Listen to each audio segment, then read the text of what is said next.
അസ്സലാമു അലൈക്കും വറഹ്മത്തുള്ളാഹി വബറകാതുഹു. പ്രിയമുള്ളവരെ, നാം കഴിഞ്ഞ ക്ലാസ്സിൽ റോഇൻ്റെ നിയമങ്ങളാണ് പറഞ്ഞിരുന്നത്. പ്രധാനമായും തഫ്ഹീമും തർക്കീക്കും, ഇതാണ് റാഇൻ്റെ നിയമങ്ങൾ. റാഇൻ്റെ ഈ രണ്ട് നിയമങ്ങളിൽ പ്രധാനമായും നമ്മൾ മനസ്സിലാക്കേണ്ടത് തർക്കീക്കാണ്. റാഇനെ തർക്കീക്ക് ചെയ്യുക എന്നുള്ളതാണ്. അതിൽ പ്രധാനമായും 1-2 നിയമങ്ങൾ കഴിഞ്ഞ ക്ലാസ്സിൽ പറഞ്ഞിരുന്നു. അതിൽപ്പെട്ടതാണ് റാഇന് കസ്ർ വരിക എന്നുള്ളത്. കസ്ർ വന്നാൽ തർക്കീക്ക് ചെയ്യണം. അതേപോലെ തന്നെ റാഇന് സുക്കൂന് മുമ്പുള്ള അക്ഷരം കസ്ർ വരിക എന്നുള്ളതാണ്. അതിനുള്ള ഉദാഹരണങ്ങളാണ് സനുഖ്രിഉക ഫലാ തൻസ ഫദക്കിർ ഇന്നമാ അൻത മുദക്കിർ. വായ നിറച്ച് പറയുന്നതിനാണ് തഫ്ഹീം എന്ന് പറയാം. റാ ഇർഹമു ലേ ഇർഹം ഇർ വായ ഇങ്ങനെ നിറച്ചിട്ട് ഇങ്ങനെ പറയാം. അതാണെന്ത് തഫ്ഹീം. തർക്കീക്ക് എന്ന് പറഞ്ഞാൽ ലഘൂകരിച്ച് നേർപ്പിച്ച് കനം കുറച്ച് പറയുക എന്നുള്ളതാണ്. അപ്പോൾ മലയാളത്തിലുള്ള രി എന്നതിൻ്റെയും അറബിയിലുള്ള അറബിയിൽ പറയുകയാണെങ്കിൽ റി അല്ലേ, അതുമല്ല രണ്ടും അല്ലാതെ അതിൻ്റെ ഇടയിലുള്ള ഒരു ശബ്ദത്തിനാണ് റി എന്നാണ് എന്ത് ചെയ്യുക തർക്കീക്കാക്കുമ്പം പറയേണ്ടത്. അപ്പോൾ ഇവിടെ സനുഖ്രിഉക ഫലാ തൻസ ഫദക്കിർ ഇന്നമാ അൻത മുദക്കിർ. ഈ 2 നിയമങ്ങളാണ് കഴിഞ്ഞ ക്ലാസ്സിൽ പറഞ്ഞിരുന്നത്. ഇനി ഇൻഷാ അല്ലാഹ് നമുക്ക് പറയാനുള്ളത് റാഇന് സുക്കൂന് മുമ്പ് യാ അല്ലാത്തൊരു സുക്കൂന് വരിക, അതിന് മുമ്പ് കസ്ർ വരിക എന്നുള്ളതാണ്. ഉദാഹരണം പറഞ്ഞാൽ മനസ്സിലാവും. فأين تذهبون إن هو إلا ذكر للعالمين. ഇവിടെ ദിക്റുൻ എന്നാണുള്ളത്. ഇനി അവിടെ വഖഫ് ചെയ്യാണ്. അവിടെ വഖഫ് ചെയ്യേണ്ട ആവശ്യമില്ല. അഥവാ ഇനി ഉദാഹരണം മനസ്സിലാക്കാൻ വേണ്ടി പറയാണ്. അഥവാ ഇനി അവിടെ വഖഫ് ചെയ്യുകയാണെങ്കിൽ ഇൻ ഹുവ ഇല്ലാ ദിക്ർ, ദിക്ർ എന്നല്ല ദിക്ർ. റാഇന് എന്ത് ചെയ്തു? സുക്കൂൻ ചെയ്തു. അതിന് മുമ്പ് സുക്കൂനാണ്, അതിന് മുമ്പ് കസ്ർ വന്നു. ദാലിന് കസ്റാണ് അല്ലേ. അതിന് ശേഷമുള്ള സുക്കൂന്, അതിന് ശേഷമുള്ള റാഇന് സുക്കൂൻ ചെയ്തു. വഖഫ് ചെയ്യുമ്പോൾ അങ്ങനെയല്ല ചെയ്യണ്ടേ.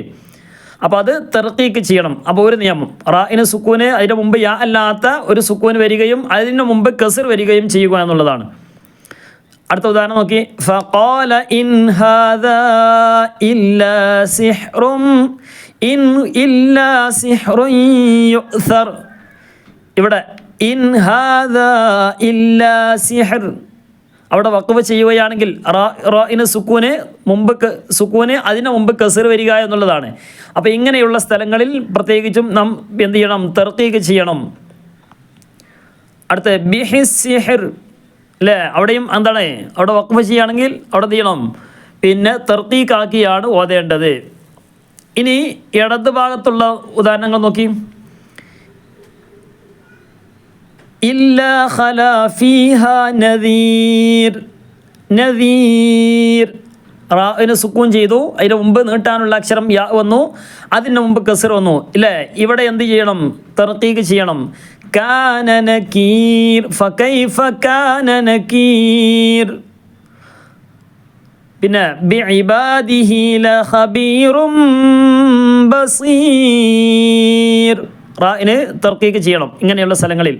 കബീർ നകീർ ലഖബീർ. അവിടെ വഖഫ് ചെയ്യുകയാണെങ്കിൽ തർക്കീക്ക് ചെയ്യണം. അതിന് അപ്പുറത്തുള്ളതും ബസീർ. അപ്പോൾ അത് മനസ്സിലായിട്ടുണ്ടാവും എന്ന് പ്രതീക്ഷിക്കുകയാണ്. ഇനി അടുത്ത് ഇൻദില്ലാഹി ഖൈർ. ഇവിടെ റാഇന് സുക്കൂൻ ചെയ്തു, അതിന് മുമ്പ് യാഇന് സുക്കൂൻ വരിക എന്നുള്ളതാണ്. റാഇന് സുക്കൂൻ ചെയ്യുകയും തൊട്ട് മുമ്പ് യാഇന് സുക്കൂൻ ചെയ്യുകയും സുക്കൂൻ ഉണ്ടാവുകയും ചെയ്താൽ അവിടെ വഖഫ് ചെയ്യുകയാണെങ്കിൽ തർക്കീക്ക് ചെയ്യണം. അവിടെ വഖഫ് ചെയ്യുന്നില്ലെങ്കിലോ ഇൻദില്ലാഹി ഖൈറുൽ ലൗ കാനൂ യഅലമൂൻ. വഖഫ് ചെയ്തപ്പോൾ ഖൈർ, നമ്മൾ ഹദ്ദാദിലൊക്കെ തോന്നണ്ടല്ലോ വ മുഅത്തിൽ ലികുല്ലി ഖൈർ. അപ്പോൾ ഇവിടൊക്കെ എന്ത് ചെയ്യണം? തർക്കീക്കാക്കിയാണ് വഖഫ് ചെയ്യേണ്ടത്. ഖൈർ അവിടെ പ്രത്യേകം ശ്രദ്ധിക്കേണ്ടത്, വഖഫ് ചെയ്യുമ്പോൾ റാഇന് സുക്കൂന് അതിന് മുമ്പുള്ളത് യാ ആയതുകൊണ്ട് അവിടെ മദ് ലീന് വരും. അതുകൊണ്ട് അവിടെ വഖഫ് ചെയ്യുമ്പം മദ് ലീനും കൂടി പ്രത്യേകം ശ്രദ്ധിക്കണം. അപ്പോൾ ചെറിയൊരു നിലക്ക് നമ്മൾ എന്ത് ചെയ്യണം, ഒന്ന് നീട്ടുകയും ചെയ്യണം. ഖൈർ അതിൻ്റെ കൂടെ റായിന് തർക്കീക്ക് ചെയ്യുകയും ചെയ്യുക. ഇതാണ് ഈ 3 ഈ പ്രധാനപ്പെട്ട ഈ നിയമങ്ങളൊക്കെ എന്ത് ചെയ്യുക, ഇപ്പോൾ പറഞ്ഞ പ്രധാനപ്പെട്ട 4ഉം 5ഉം അല്ലേ, ഈ നിയമങ്ങൾക്ക് നമ്മൾ എന്ത് ചെയ്യണം, തർക്കീക്ക് ചെയ്യുമ്പം റായിന് തർക്കീക്ക് ചെയ്യേണ്ട നിയമങ്ങളാണ് ഇതൊക്കെ. നമ്മൾ ഓത്തിൽ നമ്മൾ കൊണ്ടുവരാൻ ശ്രദ്ധിക്കണം. ഇനി പറഞ്ഞതിന് ചിലപ്പോൾ ഈ പറഞ്ഞ നിയമത്തിന് ചിലത് വാക്കുകളൊക്കെ എന്ത് ചെയ്യണം, പിന്നെ എതിരായിട്ട് വരുന്നുണ്ട്. അത് നമുക്ക് എന്ത് ചെയ്യാം, പിന്നീട് അടുത്ത ക്ലാസ്സുകളിലായിട്ട് പഠിക്കാം. അപ്പോൾ ഇതാണ് റായിനെ തർക്കീക്ക് ചെയ്യേണ്ട സ്ഥലങ്ങൾ. ഇത് പ്രധാനമായിട്ടും മനസ്സിലാക്കേണ്ട ഭാഗങ്ങളാണ്. എല്ലാവർക്കും മനസ്സിലായിട്ടുണ്ടാകും എന്ന് പ്രതീക്ഷിക്കുകയാണ്.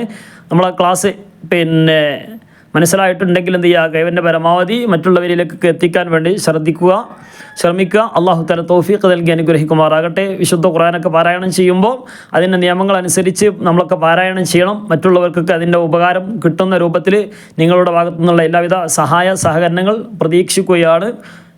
ഇൻഷാ അല്ലാഹ് ലൈക്ക് അടിക്കുന്നവരൊക്കെ എന്ത് ചെയ്യുക, ലൈക്ക് അടിക്കുകയും ചെയ്യുക, പരമാവധി മറ്റുള്ളവരിലേക്ക് എത്തിക്കുകയും ചെയ്യുക. പരിശുദ്ധ റമദാൻ്റെ ഒക്കെ ബർക്കത്ത് കൊണ്ട് അല്ലാഹു തആല നമ്മുടെ എല്ലാവിധ ഉദ്ദേശങ്ങളും അല്ലാഹു തആല പൂർത്തീകരിച്ച് നൽകി അനുഗ്രഹിക്കുമാറാകട്ടെ. ഒരുപാട് ആളുകൾ ദുആ ചെയ്യാൻ വേണ്ടിയൊക്കെ പറഞ്ഞിട്ടുണ്ട്. എല്ലാവരുടെയും മുറാദുകൾ അല്ലാഹു തആല പരിപൂർണ്ണമായിട്ടും ഹസിലാക്കി നൽകി അനുഗ്രഹിക്കുമാറാകട്ടെ.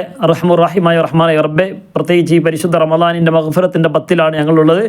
ഞങ്ങൾ നീ കൈവേടിയില്ല റഹ്മാനെ, ഞങ്ങൾക്ക് നീ മഗ്ഫിറത്ത് നൽകണേ അല്ലാഹ്, നീ മർഹമത്ത് നൽകണേ റഹ്മാനെ റബ്ബെ. ഞങ്ങളിൽ നിന്നൊക്കെ മൗത്തായവർക്ക് നീ മഗ്ഫിറത്തും മർഹമത്തും നൽകി അനുഗ്രഹിക്കണേ റഹ്മാനെ.